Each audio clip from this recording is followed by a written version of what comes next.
Imagine a Britain where owning a home isn't the dream, it's the exception. Where your landlord isn't Mrs. Thompson down the road, but a multi-billion-dollar or pound investment fund. That's not a future dystopia, it's what's happening right now, and I just wish people would wake up to this growing problem. Instead, most of us seem to be frogs in water slowly being boiled up. The percentage of Brits owning their home is collapsing amongst younger generations. Rents are skyrocketing, and those 1.5 million new homes promised to fix this housing crisis, this housing mess. 1 in 5 of them is being built by the build-to-rent sector, and that proportion is on the rise.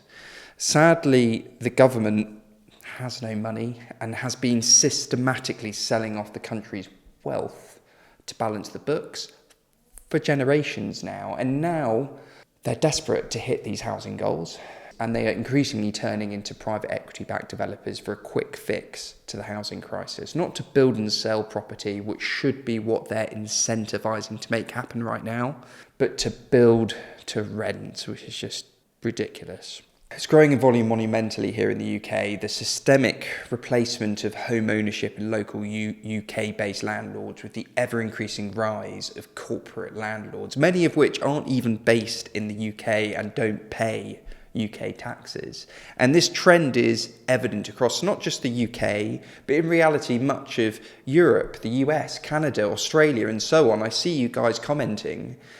This video isn't about what might happen. It's already underway, and I see it clear as day because since 2013 I've been building a national property business. My nationwide online estate agency, British Home Sellers, has dealt with over 14,000 transactions across the UK worth over £5 billion. And the reason this channel has been getting bigger and bigger so quickly is because this sort of data-backed analysis I keep sharing week on week is shining clear objective evidence at just how broken our property market is becoming, and how more and more of us will fall into one of two categories, sadly. Either one, rent, and will rent for more and more of our lives, and or two, if lucky to own a home, will carry more and more burdensome debt. So more of us will either rent or rent money via debt, and it is this trend that ultimately increases wealth inequality. It traps more and more of our income in housing that isn't being spent productively in the wider economy, which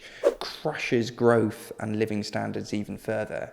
And so the more and more of us that realise these issues I share on this channel, the more likely it is we can positively affect change, which is the whole point of why I bother doing this. So if you think that's important, the best thing you could do to help shine a light on this issue is to like, subscribe, and share this content and content like it on WhatsApp, on other sites with friends and family.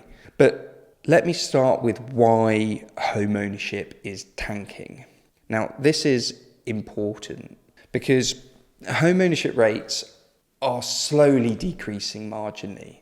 So when you look at the numbers in terms of a percentage change, you can see they are pretty flat. And I find the government hides behind that statistic somewhat, that home ownership is staying relatively stable.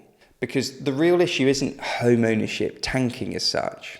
It's that home ownership is tanking across younger generations and across those that earn less. So you can see from this graph that the over 65s own 62% of UK property, but very little debt. And of course, the massive increases in debt taken on by new generations are what underpin rising house prices as time goes on.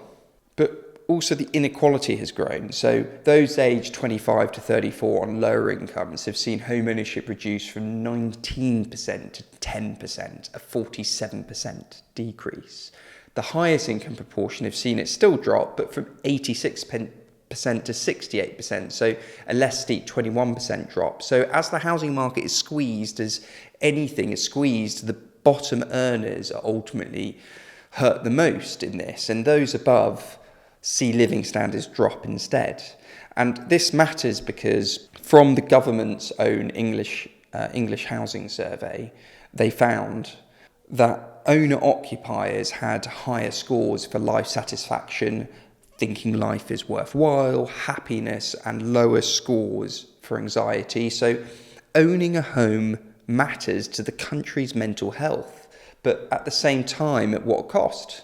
Because the solution to increasing home ownership seems to be helping people borrow more and more money to do it. So rather than renting, you have more and more people being crippled by more and more debt, renting more and more money to buy a home.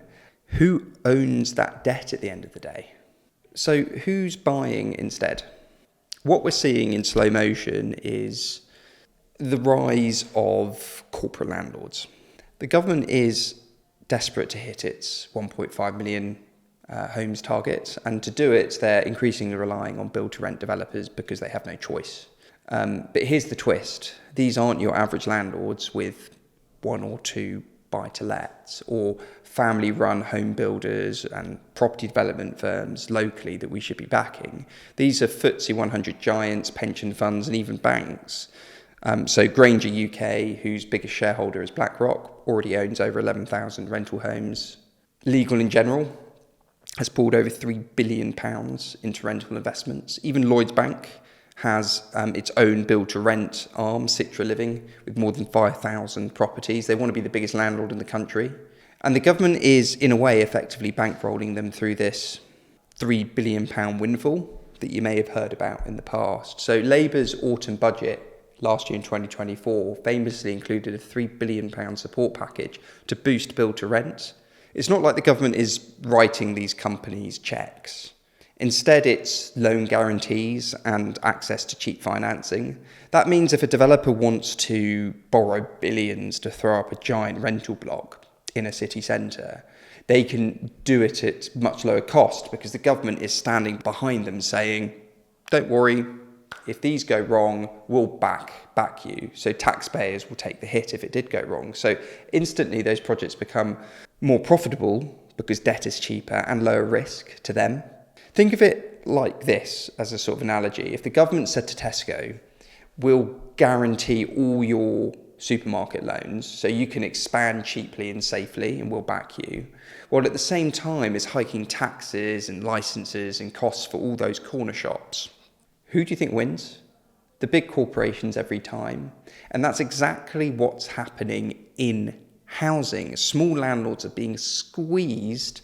Corporates are being subsidised in reality. And the housing market becomes more and more monopolised, as has happened in Berlin that we'll talk about later. And that leads to the bigger question. Are we solving the housing crisis or just handing the keys, Britain's homes, to institutions and banks? Because once you zoom out, it's not really about building 1.5 million homes that matters. It's about who owns those homes that matter. The bigger picture is not just homes, and this isn't just about where we live. It's about the entire economy shifting into the hands of rent seekers. We've seen this story before. NHS car parks, once public, many now private, staff paying hundreds of pounds a month just to go to work. Railways privatised, fares up 20 to 300%, services worse. The Royal Mail sold off, stamps up nearly 100% in a decade, and now housing is going the same way. Step by step, we're selling the golden goose, and future generations will be left paying rent, not just on their homes, but on the very infrastructure we once owned together as a nation. And I think some people sometimes confuse that sort of statement with communism, which isn't my point at all on any of this. We need to evolve into a new form of capitalism. Most of us would agree the NHS is a great thing for society since it was created. But watch, as we stop protecting it, how it will start becoming more and more privatised. It will. It's inevitable. What does this mean for renters? If you're renting today, this shift matters more than you think. Corporate landlords can afford to sit tight through downturns, then buy in bulk.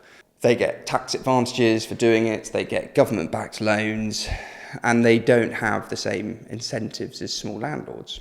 For many, it's not about community. It's about extracting maximum rent quarter after quarter to satisfy shareholders.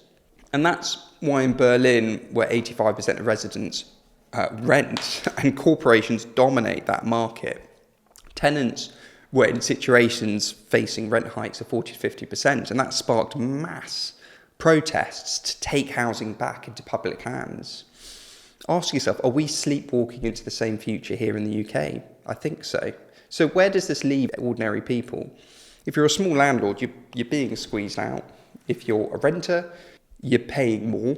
If you're a buyer, you're saddled with records amount of debt that someone owns.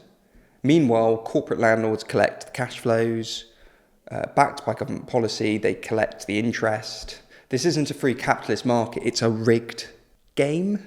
So who's buying Britain's homes? The answer is clear to me. BlackRock backed giants like Grainger, banks like Lloyds through Citra Living, pension funds and developers bankrolled by taxpayer guarantees. And if you're lucky enough, property ladder, think for a moment, those of us with mortgages, who owns that growing volume of debt? And those of you lucky enough to own outright, you're sadly shrinking in number. And if we don't change course, Britain risks becoming a nation where the dream of owning your home isn't just difficult, it's extinct. Because while you're working, saving and struggling to pay the bills, they're buying Britain one home at a time. What do you guys think about all this? Am I on track or not? Is build to rent the solution to the housing crisis? Am I talking nonsense? Or is it the end of home ownership as we know it? Drop your thoughts below. I read every comment. And if you found this useful, share it with someone who thinks the housing crisis is just about supply. Because the truth is, it's also about ownership, who owns the supply being built. I recommend if you like this video, you should watch this one up here. Bye.